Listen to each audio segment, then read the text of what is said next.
Hey everyone!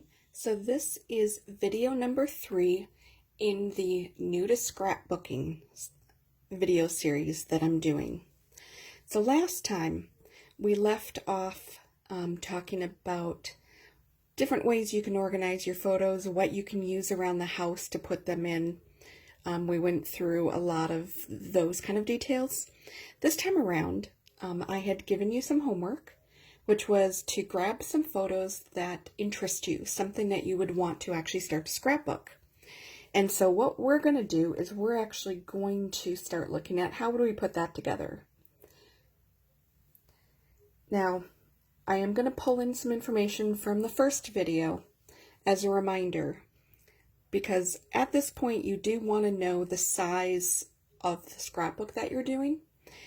For the purpose of this video, I'm going to assume it's a 12 by 12, but the same principles apply if you're doing an 8 by 8 size, 8.5 by 11, whichever size it is that you're working at, that what I'm about to share will work for that as well. You just make a couple adjustments here or there. So as a reminder, now that you're ready to actually figure this piece out, I wanted just to remind you what is available. So you can have a pure blank page, which of course I'm looking around right now and I don't actually have a pure blank page, but I do happen to have a pure white sheet of cardstock.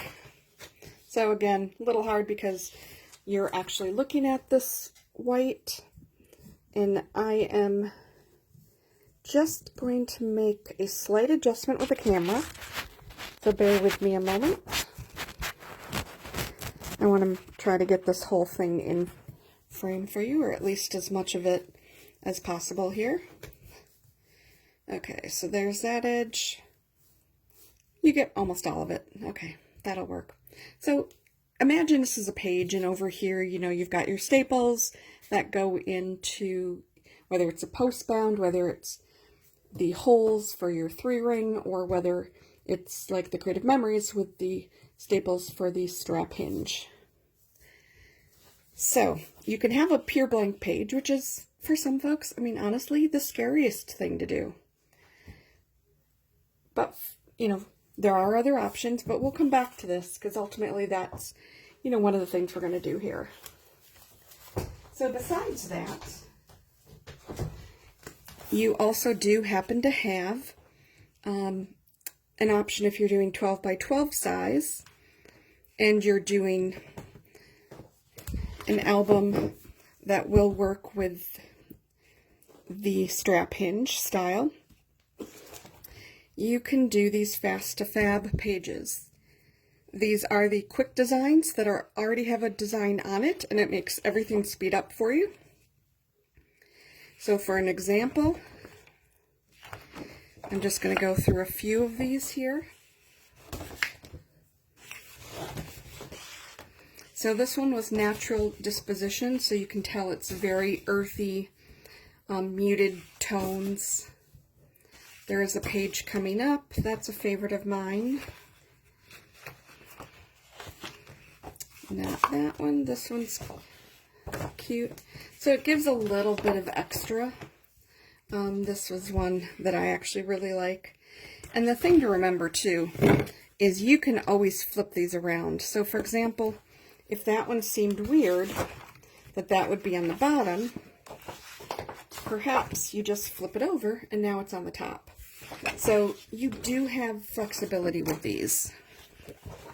I like to use these quite often, especially if I'm going to an event, because I can carry less items. I don't have to carry a lot of paper. I don't have to carry a lot of border things because these already include that in the designs.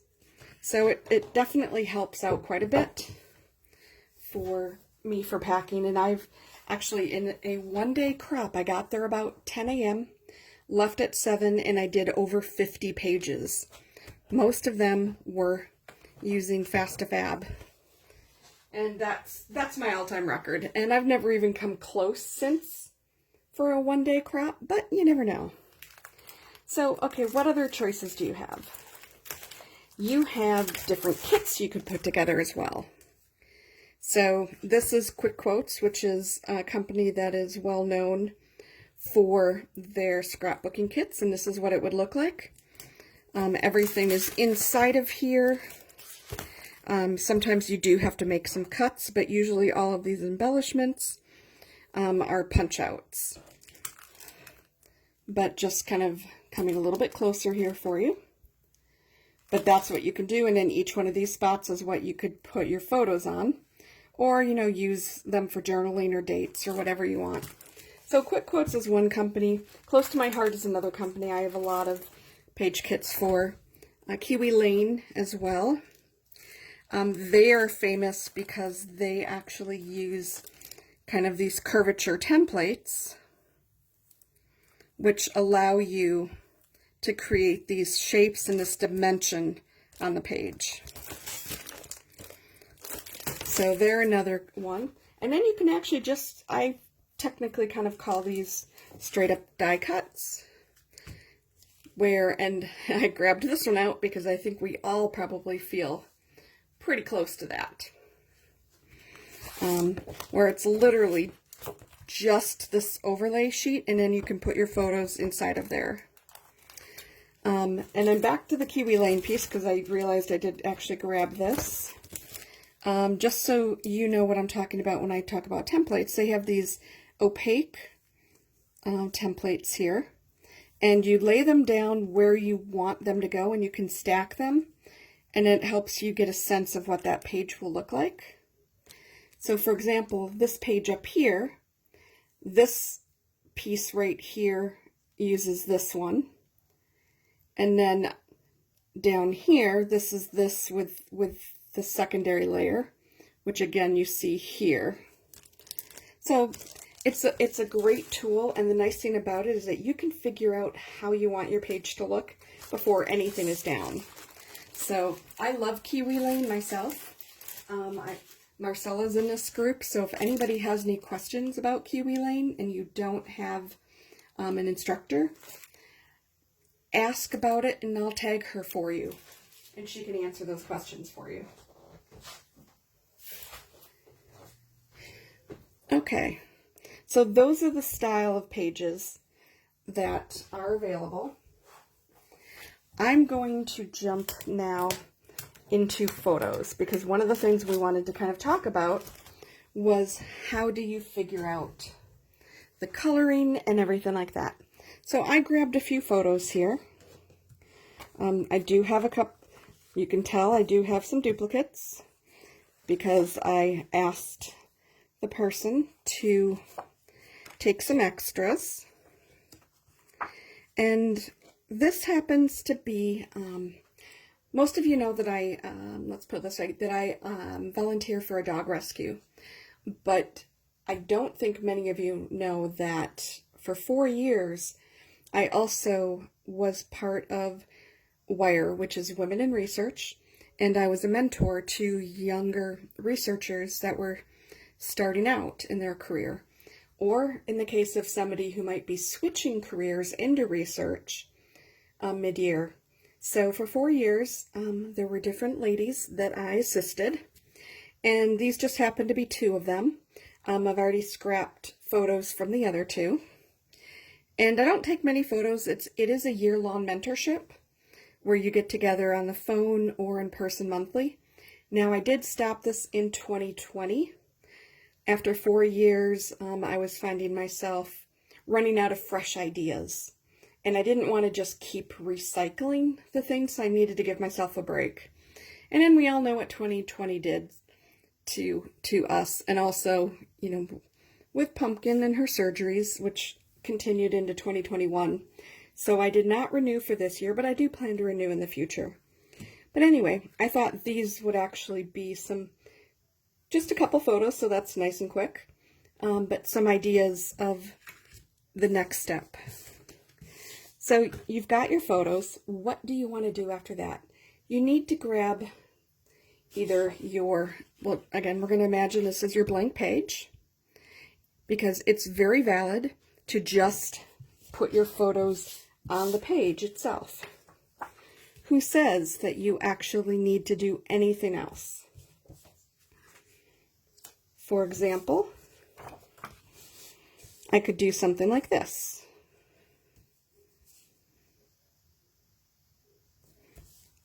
Nothing fancy. However, this is not my particular style. So you can do something as plain as that. You can jazz it up a little bit, because if you remember, I had mentioned that I've shown some videos of our variety mats. So, for example here, what if we matted this? You see how it makes that photo pop a little bit? And then maybe, see, I don't really have a perfect mat here for this one, but we could do something like this. And nobody says actually that your mat has to go all the way around on all four corners.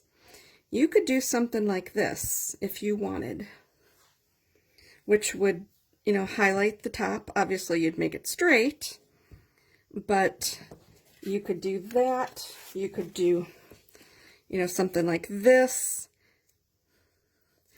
And this is where I'm going to get into some of the color theory behind this. I'm not going to go too deep in that. That's by itself is almost a whole nother class. But there's a reason why I didn't grab this to put on there. That's because there is such a thing as too much is not always a good thing. And you can kind of tell here because the photo ends up getting very washed out, because you've got red background here, you've got red here, you've got red here, and even kind of the reddish browns are all blending together. And that, there's a reason for that. Now this is a sample of an old Creative Memories color wheel. There are many color wheels out there. There are some on the web that are free that you can print out. There's other ones that you can buy, you know, off Amazon for like 50 cents. They might sell them in a stack of, I don't know, 2 or 5 or something. Or you could get them from the kind of the Creative Memories in Search of groups, and you can get them really reasonable. So this is a sample of the wheel, and it kind of helps you figure out, okay, we all kind of know neutral colors. We know our primary colors. And this actually is a little more complicated because it also sort of includes plaids in here. But if you take a look just at the very center, if you just look at that part, that are your main colors. You've got your yellow, your orange. They kind of have the in-between for the gold, but you've got your reds, your purples, and pinks, your blues, and your greens. And they went, like I said, a little fancy. They got 2 shades of the yellow gold there because that's the mix between, you know, when you mix the yellow and the red together, you get orange. And so that's kind of how, you know, that part is grouped. But here's something that I wanted to show you about this. One nice thing that I like about this is here's the back side. So they actually kind of show which colors are cool, which ones are warm. And if you are better at makeup than I am, then you probably know what your season is. And so you know the difference between cool and warm. But you can do layouts that are monochromatic, which is using various shades of the same color. So each of these down here is going to refer to this wheel. So we've got sort of our, let's see, what do they refer to that as? Kind of your pinkies here in this corner. And so you've got your versions of pinks and raspberries there. You've got your analogous, which are when you use 3 hues that are next to each other on the wheel. I never really do this one. This one looks a little bit out of sync for me personally, but that's just my preference. You can alternate on the wheel. This gives you a bit of contrast, but not so much. And then here you've got the true contrast because you are completely picking three that are on opposite sides, equidistant from each other. The complementary are two colors which are directly across from each other. And these also go for school colors. That's why you will see a lot of schools will have two different colors that are very different on this color wheel. My school had purple and gold, and it kind of makes sense. If you think of anybody from Chicago think of the Bears when you see this color combination? It's not always the case, but quite often it is. And then you've got what they call a split complementary, and I don't really do too much with this either. The ones that I focus on mostly are things that are complementary, and then kind of the next to each other and the monochromatic. So that's a lot of info. Basically, the shorthand version is you pick something that looks good to you, but just know it's probably going to fall into one of these categories. And you don't want to wash out your photo, and you don't want to overshadow your photo either. So, back to that photo's a little more advanced, so I'm going to actually tell you some options here for this photo. What are the primary colors that you see in this photo? You obviously have a lot of the white from her, I'm not even sure what that winter shawl coat is called, as well as just the kind of the white chrome metal. You also happen to have the brown, which kind of also ties into those, and you have blue. So something that I would do with this is I would probably pick up a brown, or I would pick up the blue, and it depends on what your base is. So if you're going against the white like this, then you might want to do something, and I'm grabbing something here, because if you chose a light color, let me just show you, it's not really helping the photo at all. It's kind of competing with it, in my opinion. If you choose a color that is nowhere in the palette anywhere, again, it doesn't really add anything to it. But if you choose a color that is in the palette, okay, we're going to check this one. Okay, that's a little better, but it's not perfect. And I might not have the perfect answer here. We will see. So here is a similar version. Again, not really so perfect. Now, what would happen if I just grab this blue that we talked about before? The blue, almost because of this up here, is too dark, but, and I know I'm reaching across the camera here, what if that was your photo? That wouldn't be so bad. And then another option is if you really wanted to do something that was light colored. So in this case, I could actually see something light like this, or I could see the blue, but it's really going to depend on what's sitting behind here.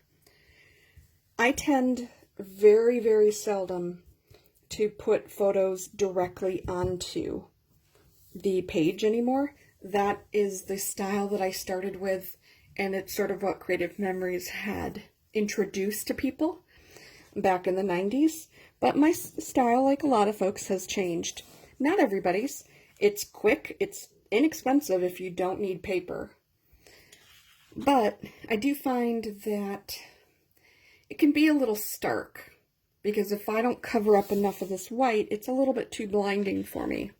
But to cover it up without paper is a little different. So I'm going to take a slight detour because I wanted to show you these items that I was actually showing you here with these edges are from our natural disposition, which you might remember those are the Fast to Fab pages I showed you. And so they come in all these different styles. There's these different options, and then there's a light and dark side of each. So for example, this was the brown, and then there's the green version. There's this dark chocolate, and then a light. So each one of these was just a different option. However, and I love using these, I'm hoping that they'll come out with more. I believe this was the actual first introduction of doing the laser cut mats. I want to see more in different styles, but I do like them, especially something like this. However, a tip, you could do the same thing using a punch on the end of this to get an effect. So if you really like these, you know, they're definitely, in my opinion, worth getting, because I don't always have time to create the glorious look that's in my head, but if something's already done it for me, I love grabbing that. So going back to this photo, what would I want to use here? So I'm actually, for this one, I'm going to find one of these Creative Memories pages that has sort of the tan in it. Let's see. Not bad, but it's a little bit more grayish. I could actually do that, but that's a little too dark. That's too light. And sometimes these, you know, just aren't going to work. However, I've got two choices here. I've got this choice, or I've actually got this other one, because when I look at the rest of these, I do have this one as well, but I think that's too dark for this.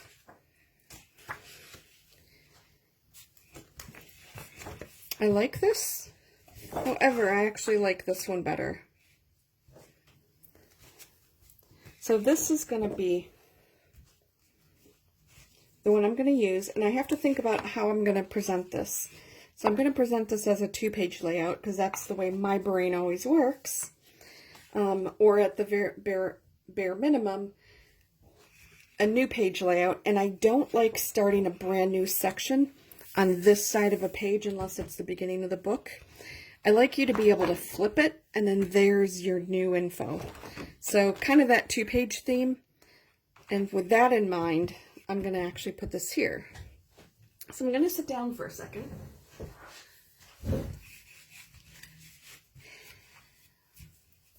So we have a couple choices. Again, we could just leave this as is. And I'm going to just look at the 3 versions of the photos that I have. Just trying to see, you know, is somebody blinking? Is somebody got a really bad smile? They look pretty similar. I'm looking at my face. We're always most critical about ourselves. And I actually like this one. So, I'm going to look in the back here. So this one was from January 2019. Yep, which makes sense. And then I printed it March 29th. This one, I want to just see this. Okay, this one's from 2018. And this one is from 2018 as well. Is it the same day? 11/07? Nope, different day. Okay, so those are all, I have 3 different photos from 3 different Women in Research events. However, these 2 photos are from the same event. Okay, so they end up being brown as well. So we're going to put that one aside for the moment. So here's just a quick layout, and I'm not going to go too far into layout samples because that's going to be another video. But I do want to show you, don't be afraid of actually putting two photos side by side like that. I do it quite often. In fact, I'm actually going to show you a couple things through this one album of mine. So I often will throw a whole bunch of photos on one page, just like this, and all I did was used a Project Life card here and up in that corner, and the rest of it is just photos, and I cut them to size where I needed to. I did the same thing here, is I actually stacked 4x6s on top of each other, and then put one in the middle. These are fireworks, so I punched out some fireworks and had some stickers. This was a page kit, and it's actually backwards, so I'll just show you this one. Just, you know, showing this was actually one of the quick quotes kits, and I was still learning about inking those edges, and just other kits. So there's a whole bunch of things in here, but I want to flip to something. You can even do digital. So this was actually created solely through a company, a website called Scrapbooks to Share, I believe is the name of it.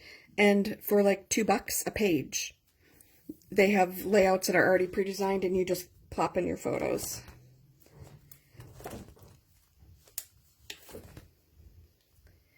And then, let me flip past those things.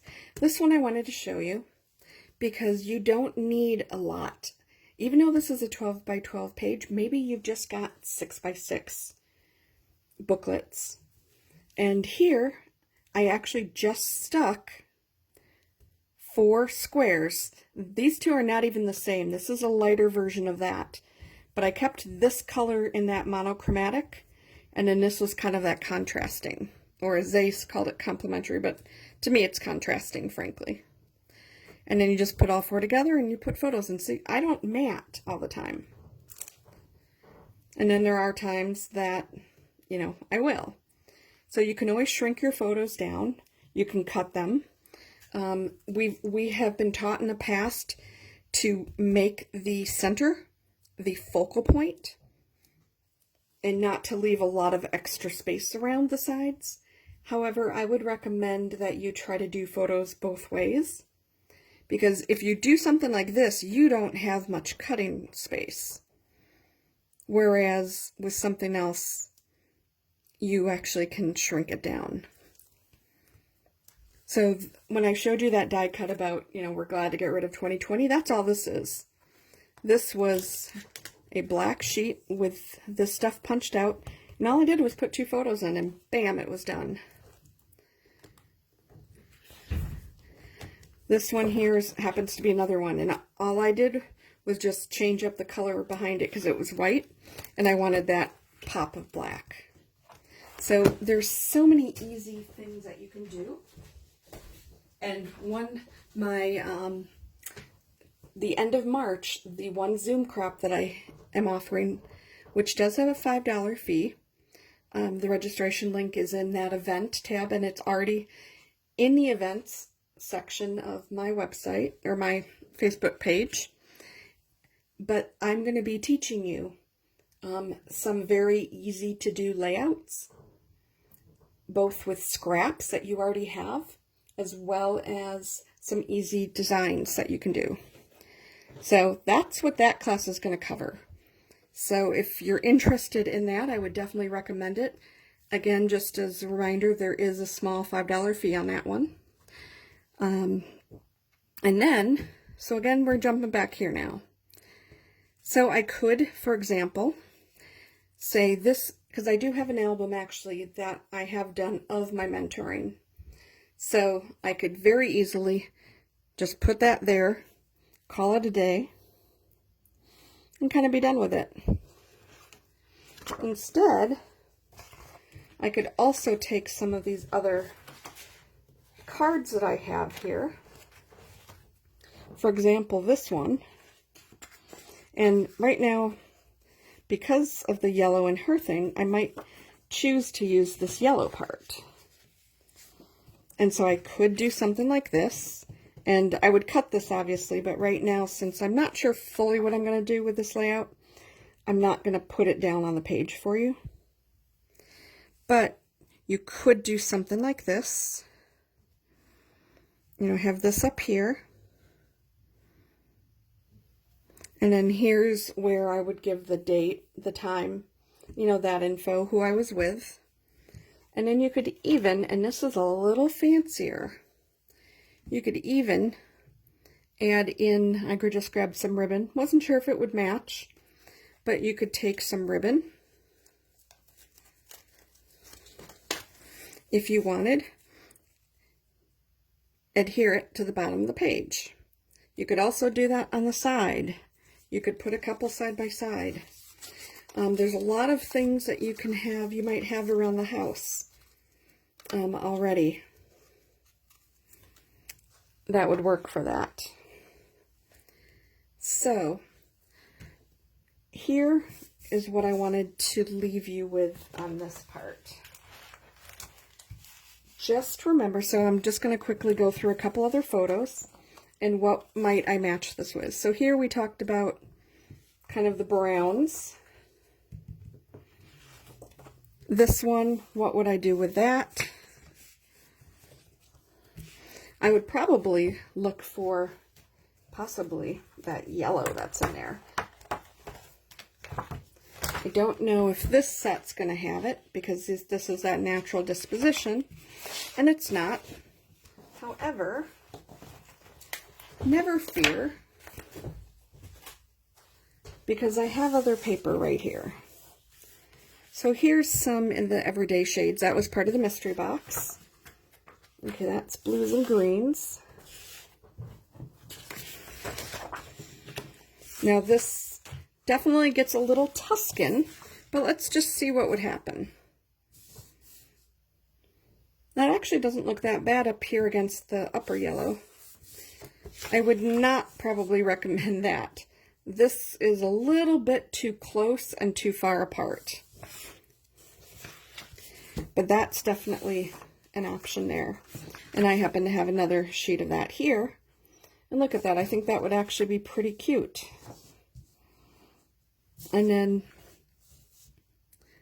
I always try, like I said, to pull one of the colors, not the primary color in it, but a secondary color from it to bring that up to the foreground.